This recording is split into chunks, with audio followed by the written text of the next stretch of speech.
How about that, you poor thing? I've eliminated the smell of poverty for you, so you should be grateful." With those words, champagne splashed my face with force. This occurred when I went to greet my fiancé's family. Far from being concerned about me, Jan, my fiancé, started laughing loudly as if to mock me. I quickly realized that my carefully styled hair and the clothes I was wearing had all been for naught. In the end, all I felt was emptiness. "I will therefore terminate our contract with your company." What? Upon hearing my statement, Kelly, Jan's mother, who splashed the champagne on me, and Jan himself both expressed their shock with astonishment. Before these two, who couldn't even understand what was happening, Jan's father, President Coleman, suddenly appeared. "Mr. Coleman, you had mentioned before that you plan to retire soon and hand over your duties to your son. In such circumstances, it's reasonable to reconsider how much my company can trust a future business leader. There might have been an intention to maintain our relationship through your son marrying me, but unfortunately it has backfired." After finishing all explanations, I quietly left the scene. Kelly, who had overheard my conversation with President Coleman, was too upset to say anything. Of course, this is not the end. They need to fully face the consequences of their actions. My name is Tana Hall. I am 48 years old and have never been married, remaining single all my life. I always prioritize work and cherish my alone time. Thanks to my hobbies of reading and watching movies, I have spent fulfilling days, which is why I have never developed an interest in marriage as I aged. That spring, in April, when the flowers were in full bloom, an unexpected marriage proposal came my way. The introducer was Douglas Coleman, with whom I had a business relationship. "Ms. Hall, I would very much like to introduce you to someone. How about it?" he said. Initially hesitant, I decided to meet the person after being strongly urged. That person, Jan, was the same age as me and the son of President Coleman. He is the youngest son, with several older sisters. He has come close to marriage several times before, but he remains unmarried. "I have one request, if you don't mind," I said. Our first meeting was conditional, but Jan was a polite and kind person, and I immediately took a liking to him. I started thinking that maybe it would be all right to marry him. So I suggested that we start dating. Both President Coleman and Jan were pleased with this proposal, and things started off smoothly. However, I could never have imagined that this choice would lead to an unexpected situation later on. 5 weeks into our relationship, on our third date, John said with a smile, "We're already like a couple, aren't we?" Unlike before, Jan wore a casual jacket and appeared relaxed and youthful. This time, I had switched from my previous dressed-up style to a casual pants look. Although we are both older, our feelings at that moment were as fresh as those of young people. However, as the date began, I felt something off about Jan's behavior. He often made comments that seemed condescending. For example, he took me to a slightly upscale restaurant and said proudly, "You wouldn't normally get to come to a place like this, right? It must be unusual for you." I could only respond with an ambiguous smile to his words. In fact, this restaurant is one of my favorites, and I had just visited it with a friend 3 days ago. But it would have been cruel to embarrass him on the spot, so I didn't tell him the truth.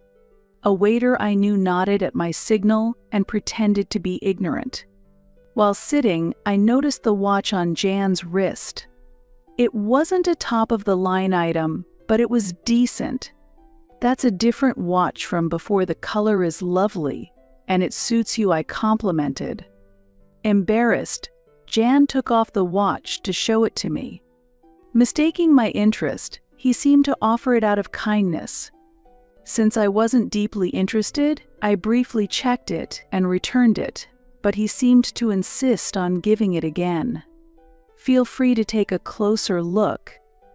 It's not often you see something this high-end, right? No need to be shy.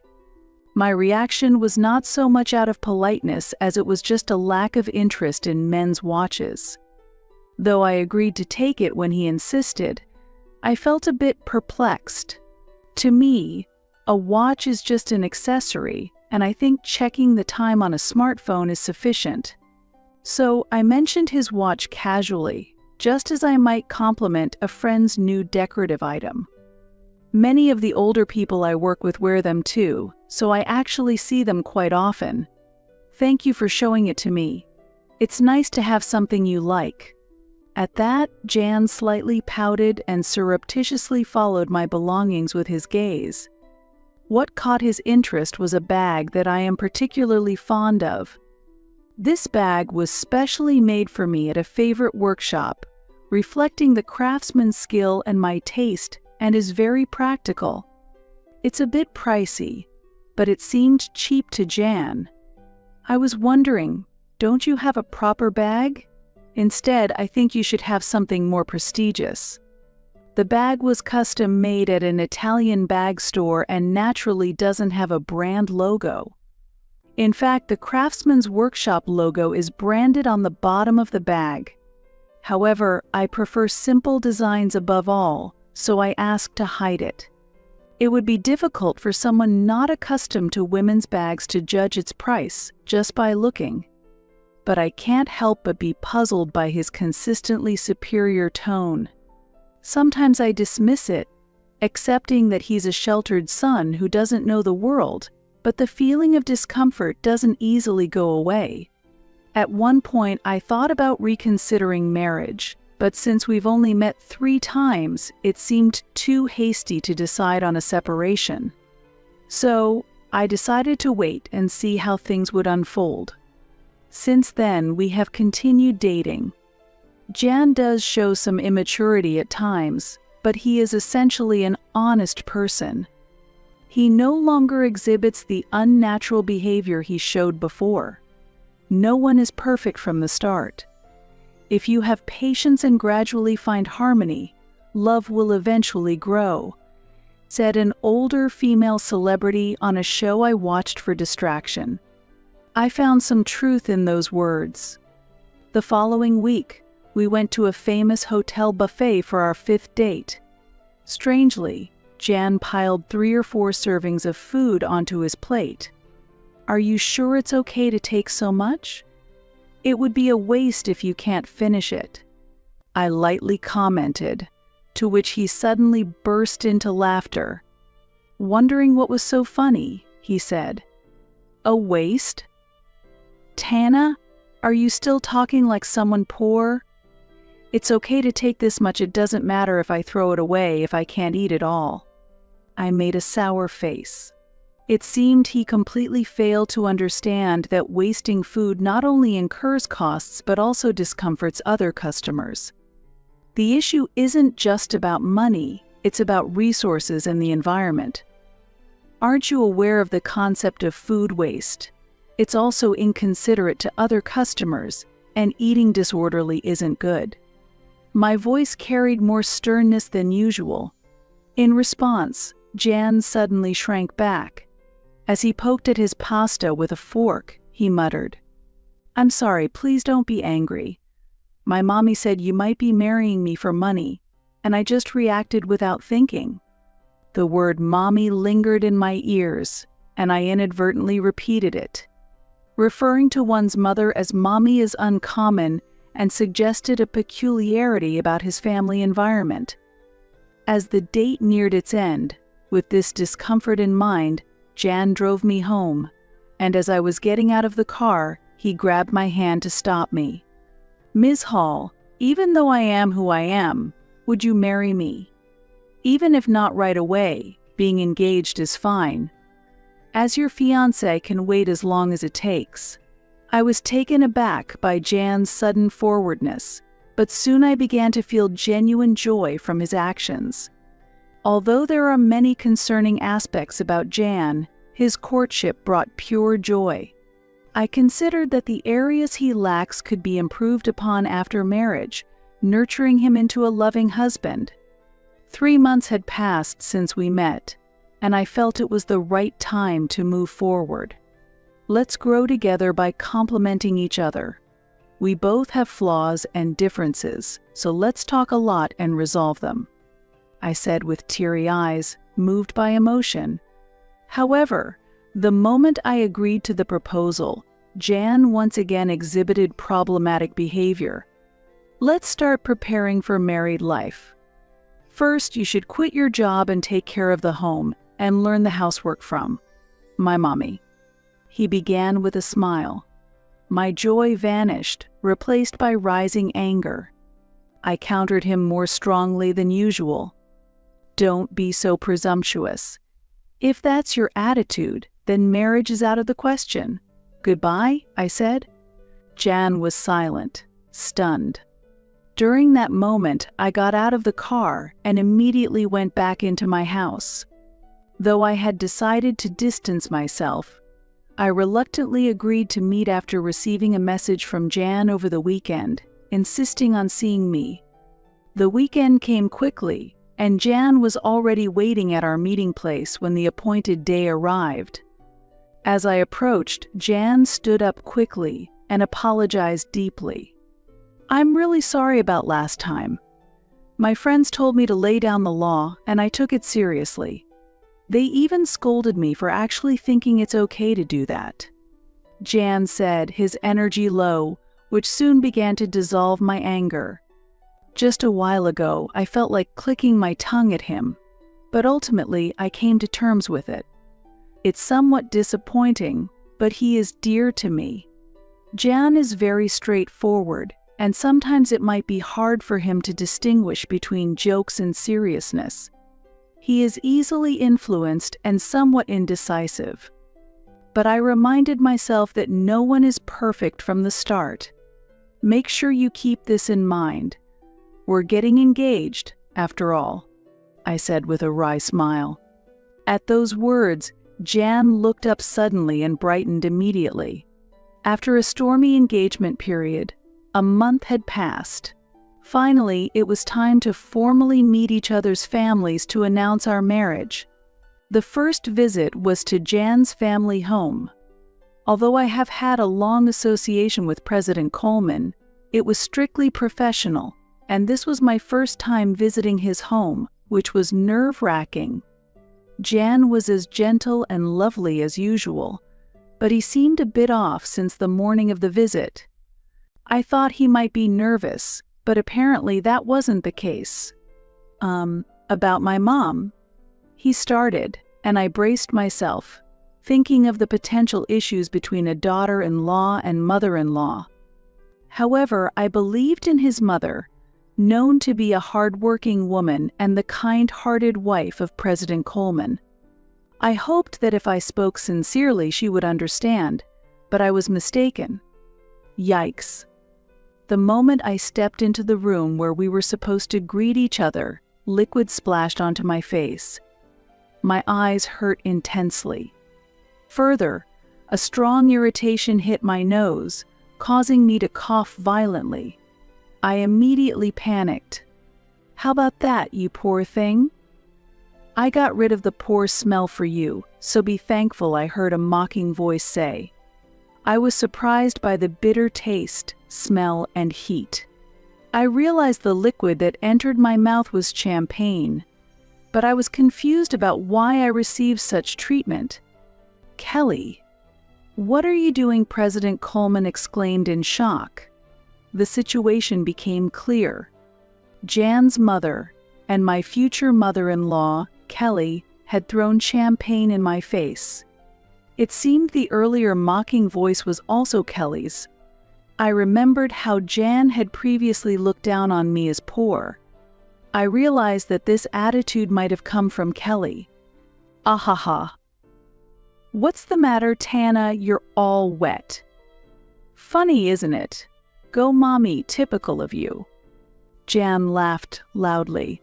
At that moment, I realized that everything up to this point had been in vain. Only emptiness piled up in my heart. I will therefore terminate our contract with your company. What? At my statement, Jan and Kelly both exclaimed in surprise. They hurriedly looked at each other and seemed to be discussing something in whispers. Whether it was about our business dealings or something else, I was not involved as an outsider. I merely speculated about their conversation. At that moment, there was one person who remained quietly. That was President Coleman, who, without a word, looked pale and wide-eyed. I turned to him again, thanked him, and began to speak.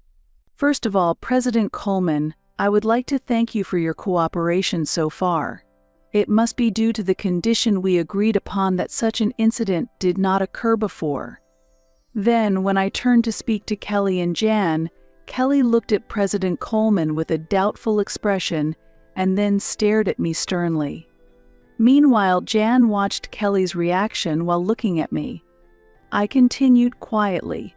This may be an unexpected statement for them, but I hope they listen carefully. One condition of accepting the matchmaking was that I would not reveal I am the president of a company until the marriage was decided. I thought my title might get in the way.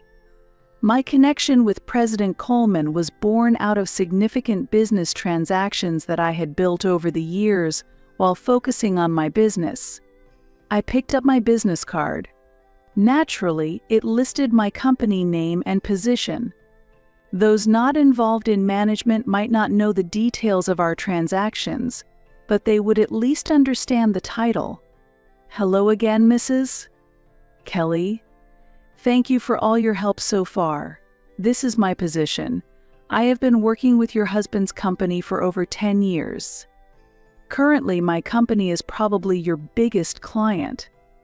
I wonder what percentage of your company's sales we represent. When I handed over my business card, Jan turned pale with surprise. He worked in his father's company, and seeing my company name should have made it clear who I was.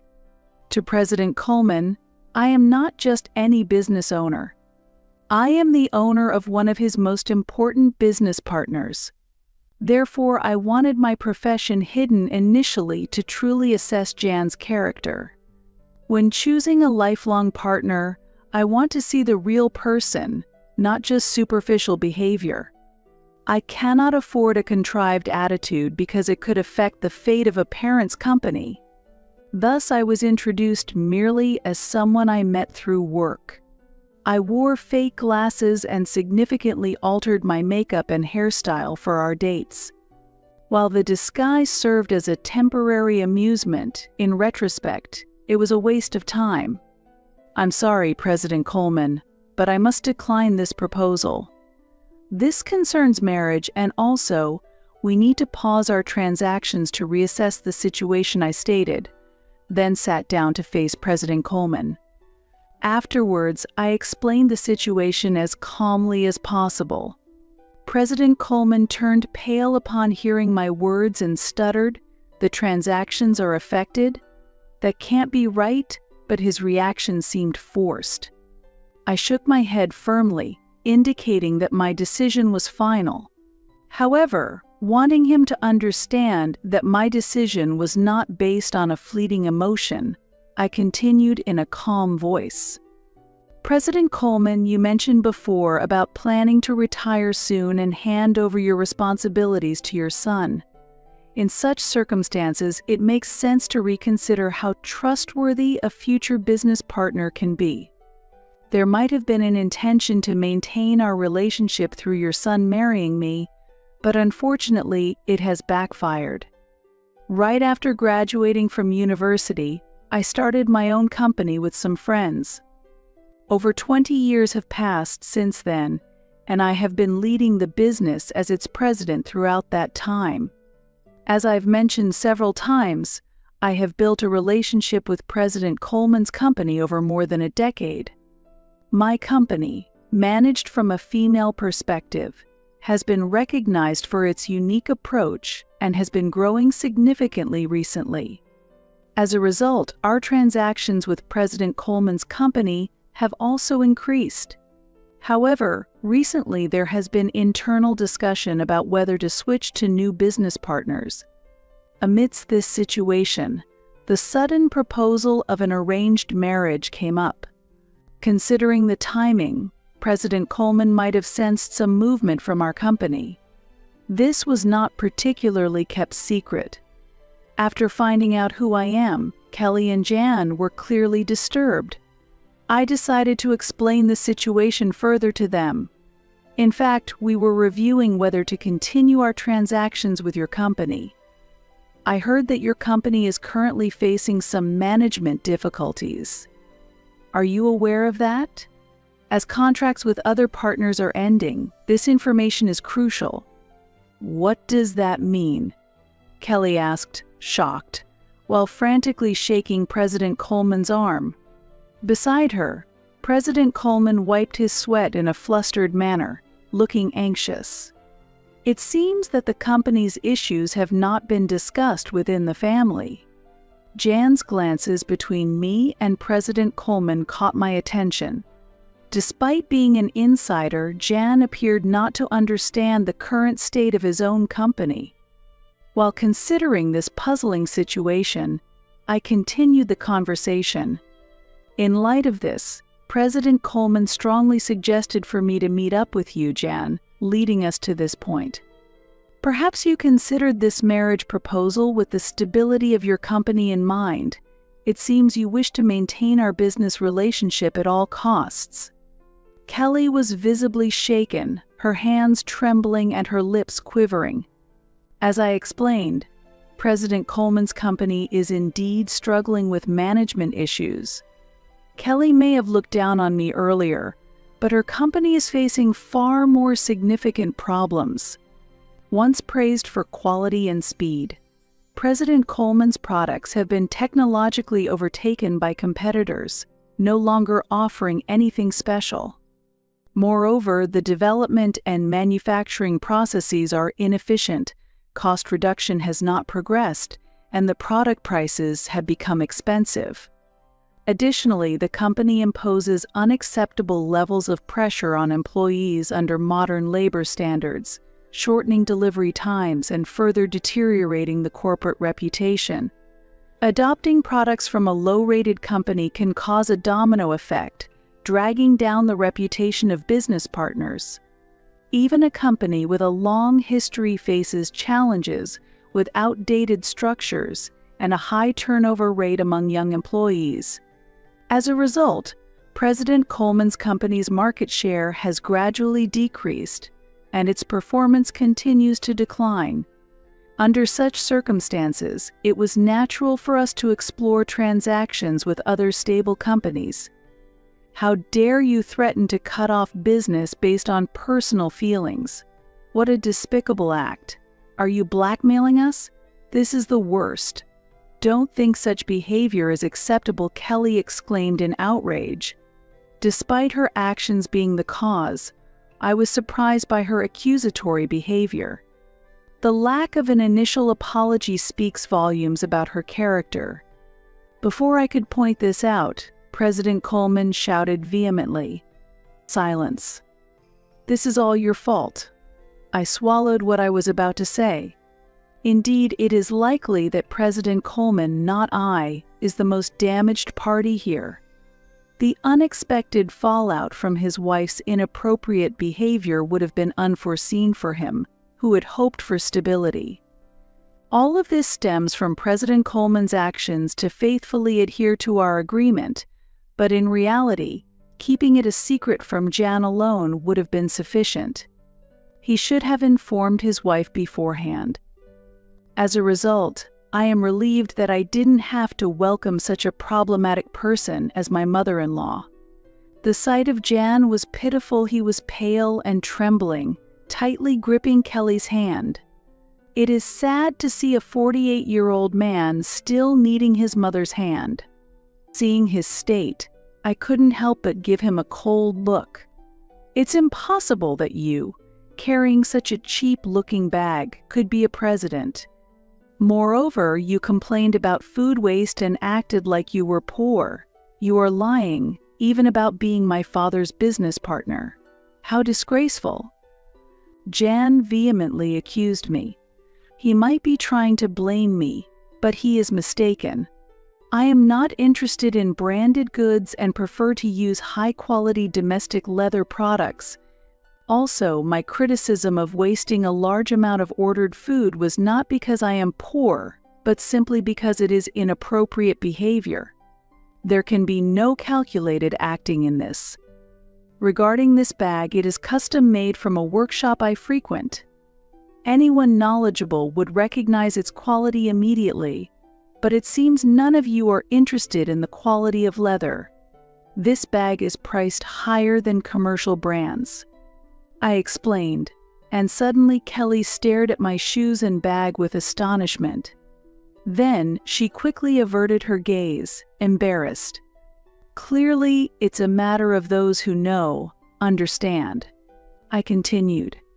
"Furthermore, ordering a large amount of food and not being able to finish it is not only wasteful but also disrespectful to the restaurant.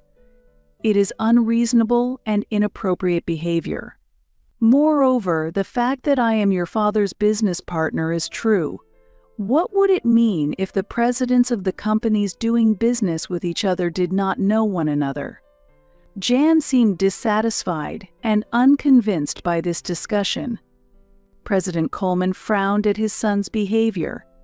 When we confirmed that we knew each other, Jan looked down without a word. His clinging to Kelly appeared extremely childish and out of place for his age. Faced with his immaturity, I couldn't help feeling how disappointed I was. "If your company abandons us, we will be on the brink of bankruptcy. Please forgive us." President Coleman began to apologize profusely. This clear statement from him seemed to finally make Kelly realize the situation. Realizing the gravity of his actions, Jan turned pale and began to tremble. "Mommy," he said with tears in his eyes, clinging to Kelly in his distress. However, Kelly was unable to respond in any way. Witnessing this scene, I breathed a deep sigh of relief from the bottom of my heart. I deeply regretted ever considering sharing my life with such a person. Thinking that because he was honest, I could correct him and make things better, now seems like a naive thought in retrospect. "I'm so sorry. I'm so sorry." President Coleman repeated his apologies over and over without actually proposing how to address the situation or how to make them reflect. This could easily lead to severing ties on an emotional basis. Therefore, I was forced to make specific remarks about the engagement. "Let's address our engagement. I cannot consider marrying someone whose mother behaves so rudely.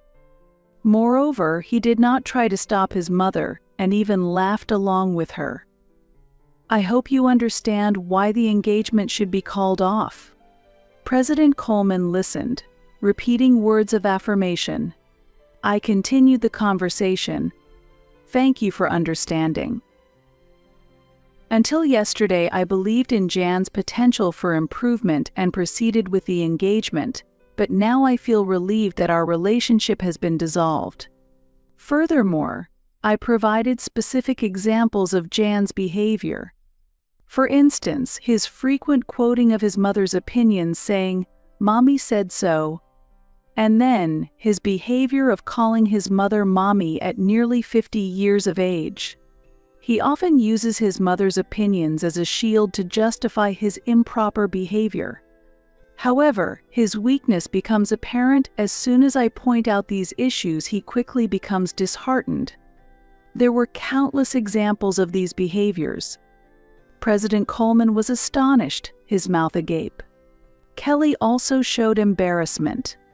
However, Jan himself seemed not to understand what part of his behavior was problematic. Regarding calling off the engagement, "Is there any fault on my part?" I asked. President Coleman shook his head, almost imperceptibly. His actions seemed pitiful.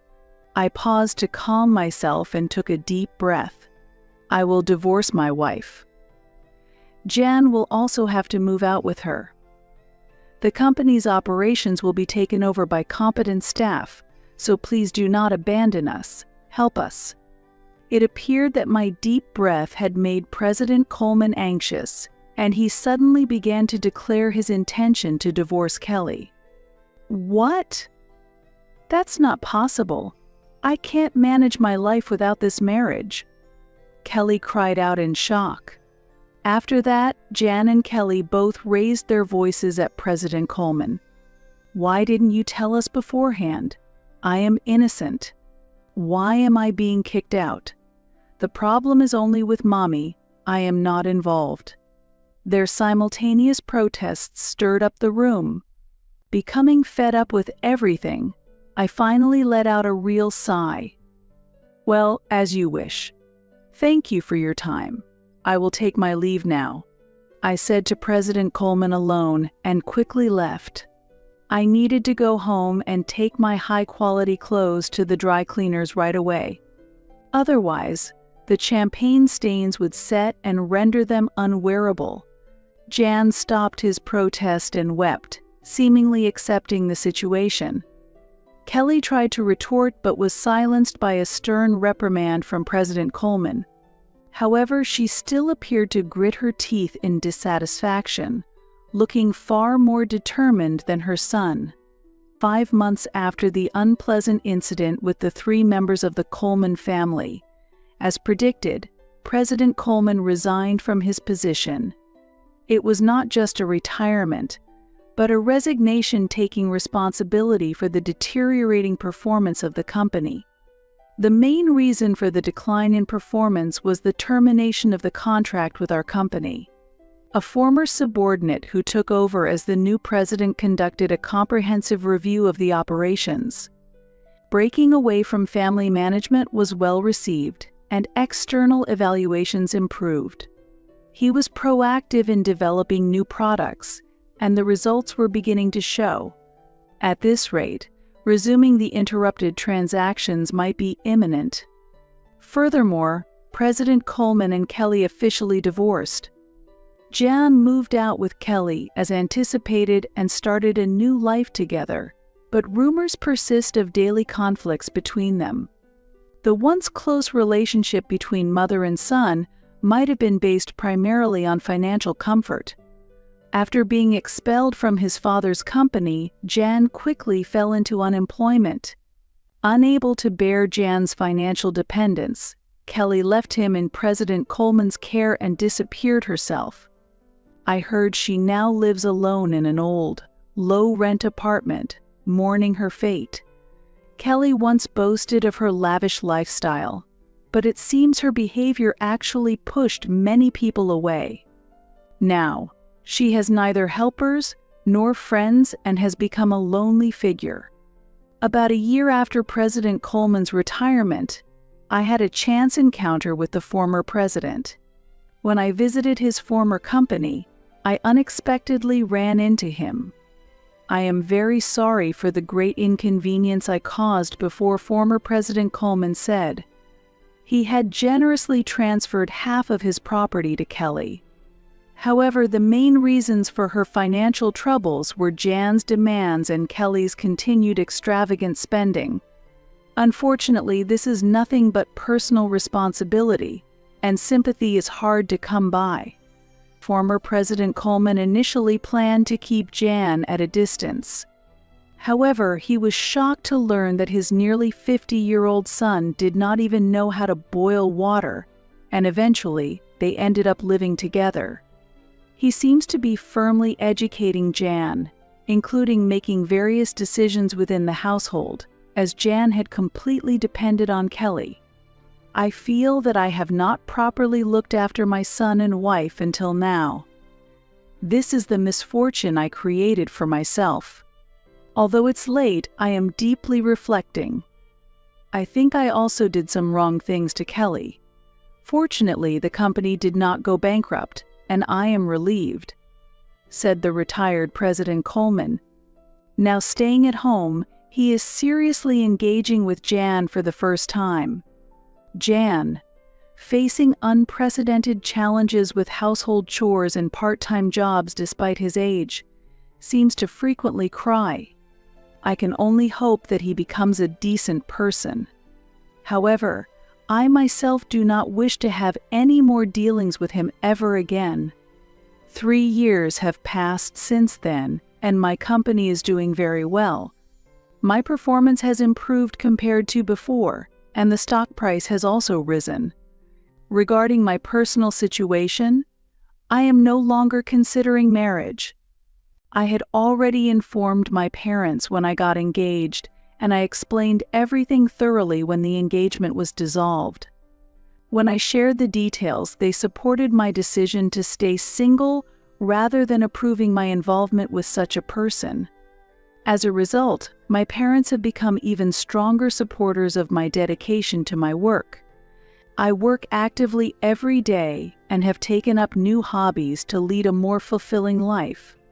Although I previously preferred indoor activities, I decided to take up exercising at the gym.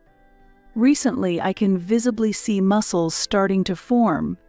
My subordinates look at me with admiration, which is quite a ticklish feeling. I always believe that happiness is something you grab for yourself. I seek happiness that I create on my own, not just the happiness that comes from being with someone else. If I were to fall in love again in life, I would prefer it to be towards the end of my life. At life's end, I feel that one can afford to throw everything away for love. However, that's not a concern for now. Currently, my days are fulfilling, and I am happy. My life has just begun, and I continue to strive towards a bright future.